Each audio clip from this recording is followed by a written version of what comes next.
빌립보서는 바울 서신 중에서 가장 따뜻하고 기쁨이 넘치는 편지가 빌립보서입니다.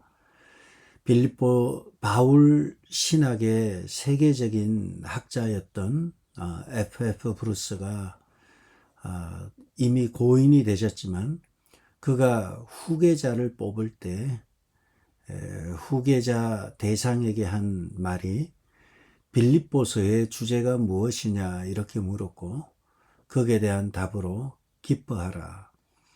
다시 한번 길게 이야기해 줄 수 있냐 물었을 때 주 안에서 기뻐하라. 빌립보서의 주제는 기쁨인데 그것이 주 안에서의 기쁨, 이것을 Joy in Christ, 그리스도 안에서의 기쁨이 빌립보서의 주제다. 그래서 그 일로 인해서 브루스의 제자가 되고 지금은 바울 신학의 세계적인 석학이 된 분이 있습니다. 바울은 빌립보서를 쓸 때 옥중 서신이었습니다. 감옥에서 기록하였습니다. 감옥에서 기록하였지만 그는 주 안에서 기뻐하라 이렇게 편지를 썼던 것입니다. 그렇다면 우리가 여기서 알 수 있는 것은 기뻐하라 또는 기쁨이라는 것. 비록 감옥에 있지만 그가 기뻐할 수 있었던 것은 왜 기뻐할 수 있었던 것일까요? 그것은 바로 in Christ, 주 안에서 그리스도 안에 있기 때문에 기뻐한다는 것입니다. 참된 기쁨이라는 것은 상황의 문제가 아니라 관계의 문제입니다. 주님 안에 거할 때만이 참된 기쁨이 된다는 것입니다. 그러므로 참된 기쁨의 권한은 그리스도 안에 있을 때만이 그 기쁨을 누릴 수 있다는 것입니다. 그러므로 우리는 내 안에 상황과 관계없이 내 사정과 관계없이 깊은 내 마음속에서 터져나오는 기쁨은 그리스도 안에 있을 때 가능하다. 이 빌립보서의 이야기입니다. 또한 빌립보서는 주 안에서 기뻐할 뿐만 아니라 빌립보서는 복음을 위해 살아가는 공동체의 사랑과 겸손에 대해서 언급합니다. 복음을 살아가는 공동체, 바꿔 말하면 신자들이 되고요. 또 바꿔 말하면 천국 시민으로서 성품과 자격은 사랑과 겸손이라는 것입니다. 그러므로 크리스찬이 교만하고 잘난 척하고 막 그냥 그러는 것은 천국 시민의 자칭 천국 시민이라 할지라도 천국 시민의 올바른 성품은 아닙니다. 하나님을 알아가면 알아갈수록 그 앞에서 사랑하게 되고 겸손하게 된다는 것이 이 빌립보서의 내용이고 오늘 우리는 빌립보서의 서론으로서 1장 9절을 보면서 은혜를 나누려고 하는 것입니다. 그러므로 오늘은 빌립보서의 서론이 되겠습니다. 그렇다면 빌립보서는 말씀드린 대로 첫째는 주 안에서 기뻐하라, 기쁨이고요. 두 번째는 천국 백성으로서 사랑과 겸손. 오늘 예배 전에 여러분에게 들려드린 대로 또 하나의 열매를 바라시며 할 때 그 열매, 아마 가사를 놓고 보면 사랑의 열매이고 그 사랑은 사랑과 겸손으로 내용이 되겠죠. 어쨌든 천국 시민의 빌립보서에는 복음을 위해 살아가는 공동체로서 사랑과 겸손을 중시 여긴다는 것입니다. 그래서 우리는 결국은 바울의 신학이 그렇고 또 우리가 고린도전서 15장 58절을 이미 보았어요. 고린도전서 15장 마지막 절에 보면 내 사랑하는 형제들아 견실하며 흔들리지 말고 항상 주의 일에 더욱 힘쓰는 자들이 되라. 여기서 견실하며 흔들리지 않는 것은 바른 신앙을 의미하고 바른 신학과 신앙을 의미하고 항상 주의 일에 더욱 힘쓰는 자가 되라. 이것은 바른 삶을 의미합니다.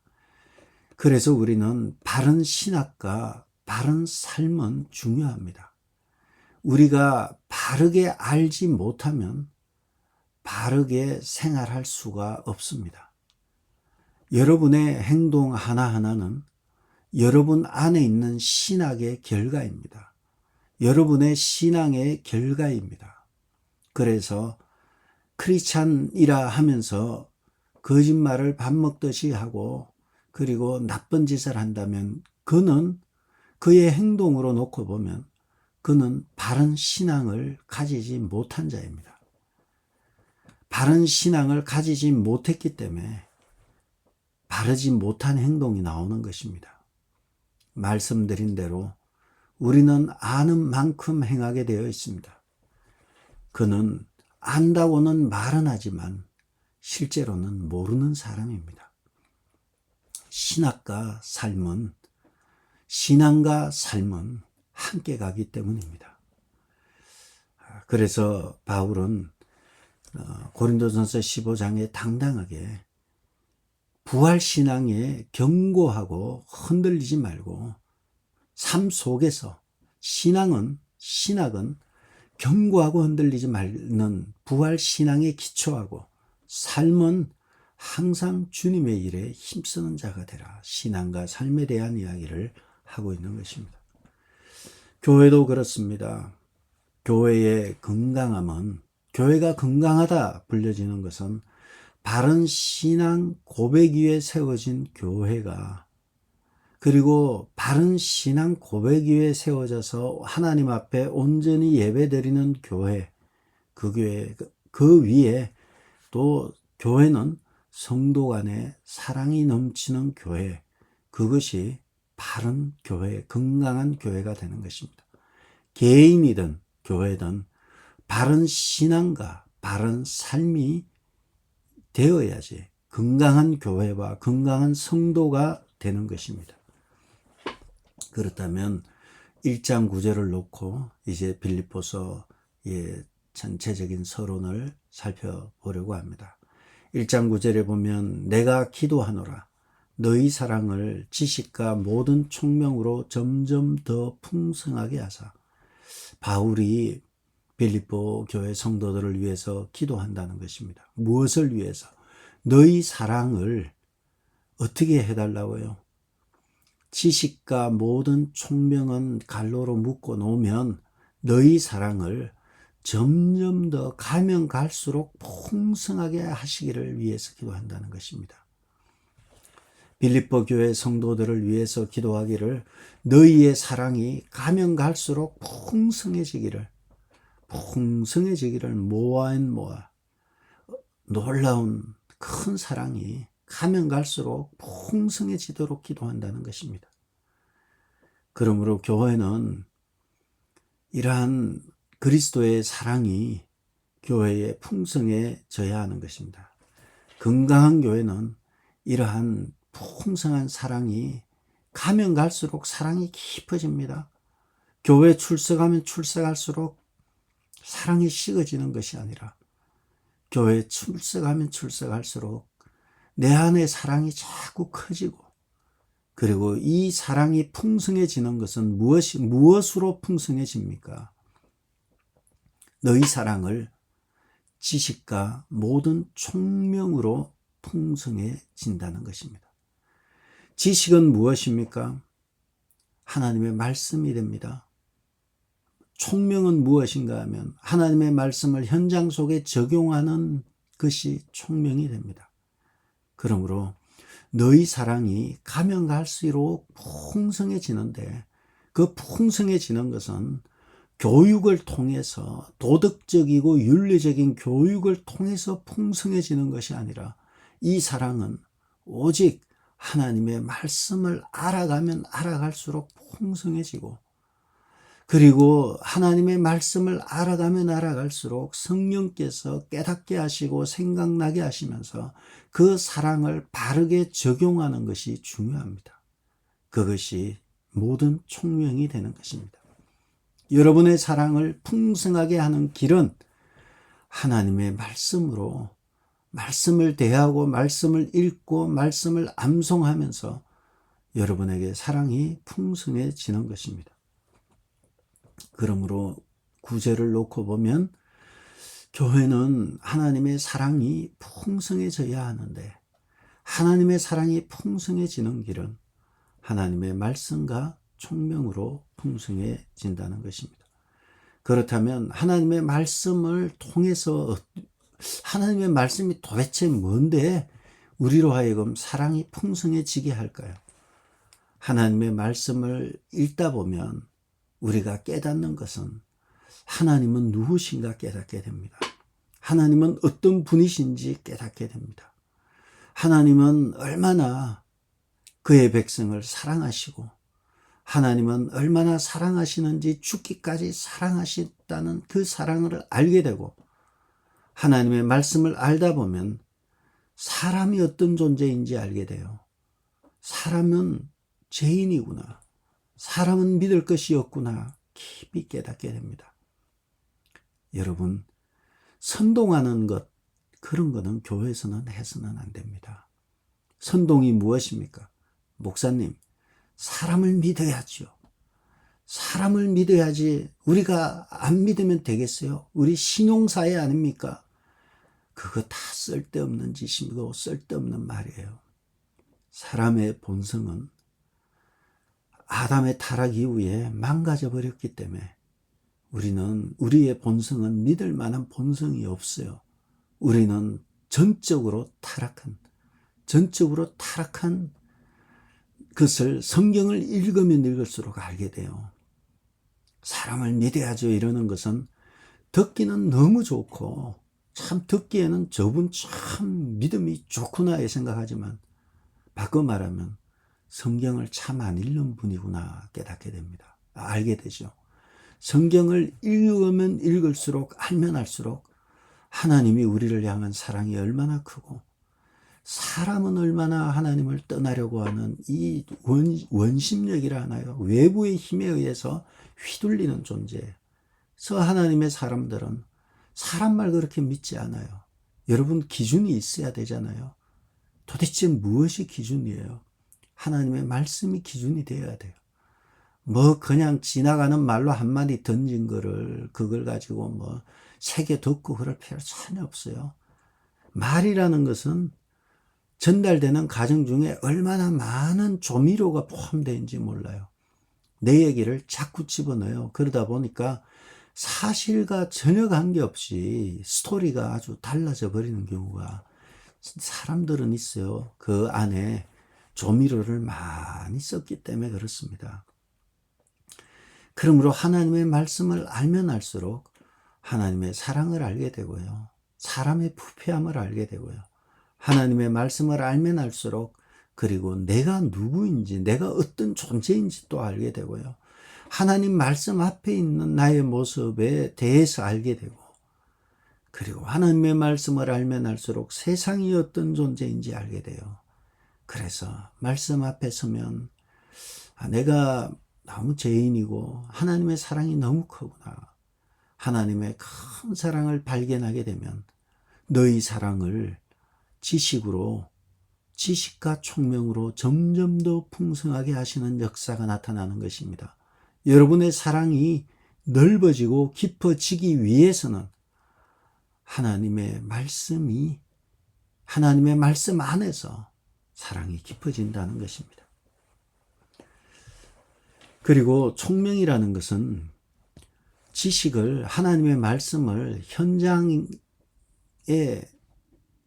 적절하게 사용할 줄 아는 능력이 총명한 거예요. 사람이 총명하다 할 때는 하나님의 말씀을 현장 속에 잘 적용하는 거예요. 우리가 누군가를 사랑할 때 그 사랑을 현장에 맞게 잘 적용하는 것이 총명한 거예요. 저 사람은 지혜가 있고 총명이 있구나. 참 명철하다. 이렇게 얘기를 하죠. 그런데 사랑이 있고 총명이 있어야 되는데 사랑만 있고 이 총명이 없다면, 이 판단력이 떨어지고 현장에 잘 적용하지 못한다면 이러한 사랑은 폭력적이고 억압하는 사랑이 돼요. 사랑한다고 하면서 괴롭히는 거 있잖아요. 그거는 지혜와 총명이 부족한 거예요. 사랑하면서 총명이 더해지지 않는다면 그것은 폭력입니다. 사랑이란 이름으로 얼마나 많은 폭력을 행사하고 사랑이란 이름으로 남들에게 얼마나 많이 무례한 것. 근데 본인은 외치는 거예요. 내가 사랑하는데, 내가 교회를 사랑하고 성도를 사랑하고 자녀를 사랑한다고 외치지만 이 총명이 없어요. 그러면 그것이 남에게 큰 부담이 돼요. 우리는 적용하는 데 있어서 이 지혜와 총명이 필요합니다. 우리가 정의를 가지고 또 사랑을 가지고 있다 하지만 바른 정의와 바른 사랑이라 할지라도 현장에 바르게 적용하지 못하는 총명이 떨어지면 남에게 얼마나 많은 부담을 주고 불편하게 하는지 모릅니다. 사랑이 정말 점점 더 풍성하게 자라가려면 하나님의 말씀과 그리고 총명 안에서 총명으로 너희의 사랑이 점점 더 풍성하기를 위해서 내가 기도한다. 바울이 말한 대로 우리의 사랑은 그렇게 자라는 것입니다. 저는 여러분의 사랑이 풍성해지기를 바라고요. 이 풍성해지는 사랑은 하나님의 말씀 안에서 그리고 현장에서 총명감 있게 총명하게 적용함으로 전혀 타인에게 부담이 되지 않게 그리스도의 품으로 끌고 들어오는 이러한 총명이 여러분에게 있기를 바랍니다. 여러분의 사랑이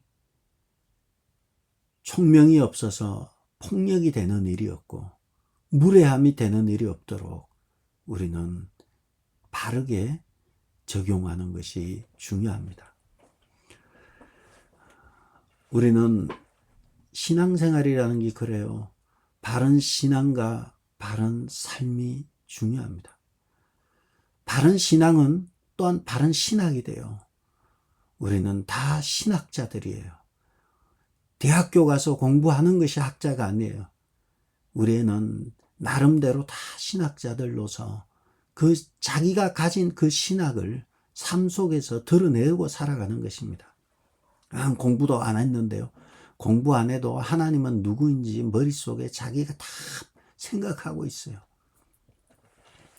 그렇기 때문에 우리는 하나님의 말씀으로 우리가 바른 신앙을 가지도록 계속 개조해 나가야 돼요. 왜냐하면 바르게 말씀으로 신학이 개조되지 않으면 미신적인 신앙으로 살아가기 때문입니다. 이스라엘 백성들이 하나님을 모를 때 금송아지를 만들어 놓고 이 금송아지가 우리를 애굽에서 인도하여 낸 신이라는 그러한 신학을 가지고 있기 때문에 금송아지 앞에 춤을 추고 이방의 신처럼 신앙생활을 하였던 것입니다. 우리가 그래서 바른 신앙을 가지는 것은 정말 중요하고 교회는 하나님의 말씀을 바르게 가르침으로 여러분에게 바른 신앙의 길로 인도하는 것이 교회이고 목회자의 일입니다. 그러므로 하나님은 중요하게 여기는 것을 바른 신앙이고 그리고 호세아서에도 말한 대로 우리가 여호와를 알자, 힘써 여호와를 알자, 하나님의 말씀을 아는 것을 호세아라는 선지자 때 활동했던 그 위기 때에 구원해낼 그러한 이스라엘을 구원할 그것은 여호와를 아는 길이었어요. 말씀을 아는 길이었어요. 위기 때 돌파할 수 있는 힘은 여호와를 아는 것, 하나님의 말씀을 아는 것이었습니다. 우리 교회는 베이직 교회로 하나님의 말씀과 기도로 거룩하여짐이라.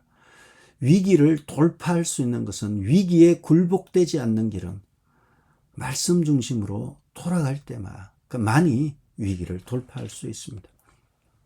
교회는 초대교회 이후에 위기가 아닌 적이 없었습니다. 항상 교회는 위기였습니다. 그런데 역사적으로 아마 지금이 가장 최악의 위기가 아닌가 생각이 듭니다.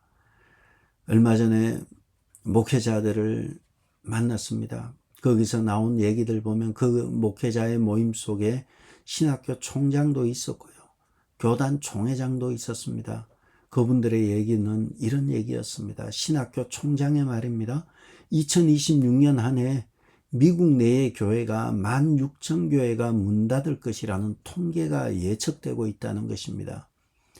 16,000교회, 미국 내 교회 16,000교회 정도가 문을 닫을 것이고, 그리고 2025년 미국 내 대형 교단이라고 소개는 못 드리지만 대형 교단에서 2025년 작년 한 해 모든 선교를 올 스탑했다, 이런 말까지 들리고 있다고 합니다. 뿐만 아니라 2026년 부활절 우리가 새벽 연합 예배를 드렸지만 언론사에 부활절 새벽 예배의 설교와 원고를 살펴본 결과 2026년 부활절 언론사들의 통계에 의하면 부활절 설교에서 예수님의 육체적인 부활을 외치는 목사는 소수였고 정신적인 부활을 외치는 설교가 대다수였다고 요번에 이렇게 언론사를 놓고 검토를 한 것 같아요. 그래서 심지어는 고문을 받다가 죽었던, 노태우 대통령 시절에 고문을 받다가 죽었던 전두환 대통령 시절인가요? 박종철, 그때 대학생이었죠. 박종철 누구의 정신을 이어받아서 민주화 운동을 가열차게 해야 된다, 이런 얘기까지도 원고에 있었던 것 같아요. 어쨌든 간에 교회가 말씀을 잃어버리면서 힘을 잃어버리게 되고요. 말씀을 잃어버리면서 교회들이 문을 닫고, 그리고 부활의 정신은 예수님의 물리적인 부활, 육체적인 부활이 가장 중요한 역사적인 사건이에요. 그 사건을 외면하면서 교회들은 어려움을 겪게 되었던 것이 아닌가 싶습니다. 위기의 시기에 위기를 돌파할 힘은 어디 있습니까? 바른 신학과 바른 신앙, 바른 방향을 정해서 가는 것입니다. 그것이 종교개혁의 시기에 중세 암흑기에서 종교개혁을 일으킬 수 있는 힘도 백투더 바이블 말씀으로 돌아가는 것이었고, 그것이 종교개혁을 일으켰던 것처럼 오늘날도 다시 한번 하나님의 말씀으로 돌아갈 때 그것만이 성산이 있는 것입니다. 바른 신앙, 두 번째는 바른 삶입니다. 바른 삶은 무엇일까요? 바른 삶은 성경을 놓고 보면 결국은 성경 전체를 다 짜고 보면 십계명이고요. 또 십계명을 꼭 짜고 보면 하나님 사랑하고 이웃을 사랑이란 단어예요. 사랑이란 단어가 무엇입니까? 하나님을 사랑하고 이웃을 사랑하는 거예요. 바른 신앙을 가진 사람은 하나님의 지식과 총명으로 인해서 너희의 사랑이 점점 더 풍성해진다는 것을 통해서 결국은 말씀을 통해서 우리가 마지막 지향하는 것은 내가 새 계명을 너희에게 주노니 내가 너희를 사랑한 것 같이 너희도 서로 사랑하라. 그 최종 방향은 사랑이에요. 하나님을 사랑하고 이웃을 사랑하는 것입니다. 구약 성경의 주제는 하나님 사랑과 이웃 사랑이고, 이것을 바리새인은 정확히 꿰뚫었고 예수님에게 가장 큰 계명이 무엇이냐 물었을 때 주님의 말씀이 하나님을 사랑하고 이웃을 사랑하라 했을 때 그 바리새인이 아주 놀래버리죠. 자기가 성경을 읽으면서 깨달았던 그 진리는, 구약은 하나님 사랑하고 이웃을 사랑하는 것인데 30살 먹은 청년의 입에서 나온 말이 너무 충격적인 거예요. 어떻게 성경 전체를 다 아는 하나님을 사랑하고 이웃을 사랑하는 말을 할까? 구약의 핵심은 바로 하나님 사랑과 이웃 사랑입니다.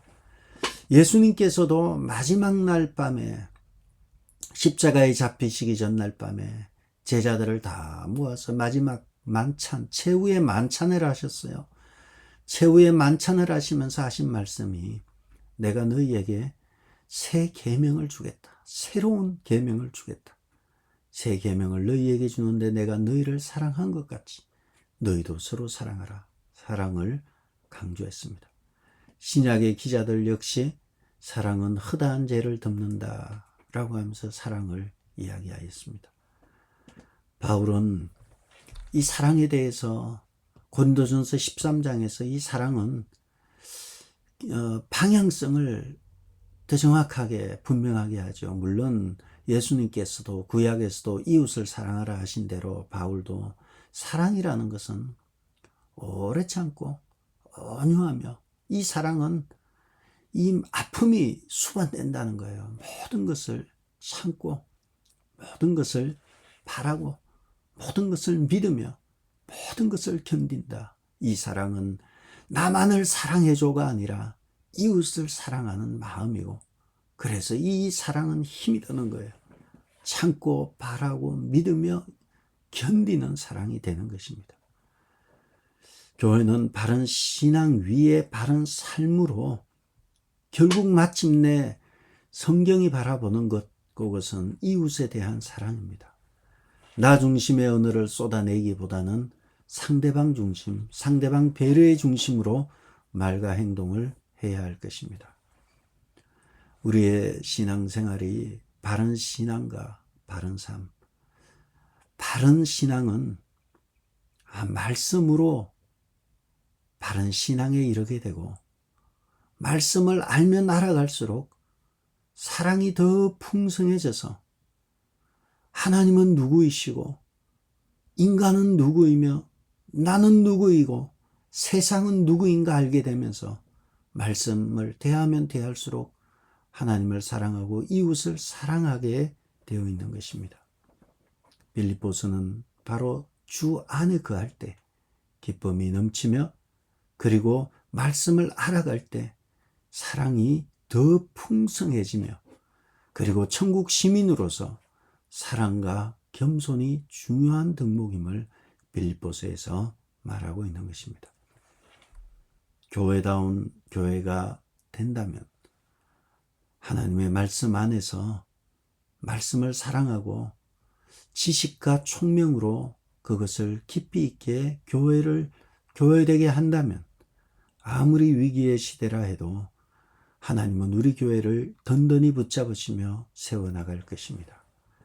그러한 베이직 교회가 되도록 기도해 주셔서 바른 신학을 위해서 하나님의 말씀을 바르게 가르치고 하나님의 말씀을 바르게 깨닫는 교회 그리고 그 가르침을 따라서 하나님의 말씀을 삶 속에서 바르게 적용하는 총명을 가짐으로 인해서 교회와 성도가 가면 갈수록 점점 더 너희 사랑이 점점 더 풍성하기를 위해서 기도한다는 바울의 기도가 베이직 교회와 여러분들의 삶 가운데 풍성해짐으로 인해서 이 교회가 지상의 하늘의 교회가 되는 그러한 복을 누리는 베이직 교회와 여러분 되기를 주의 이름으로 축복합니다.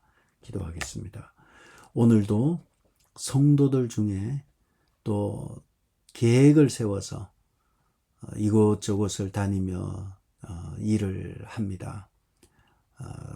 모든 과정 중에 하나님께서 일일이 간섭하시고 인도하여 주셔서 최선의 결과로 얻을 수 있도록 함께 하시고 성도들 중에 건강의 문제로 어려움을 당하는 성도가 있습니다.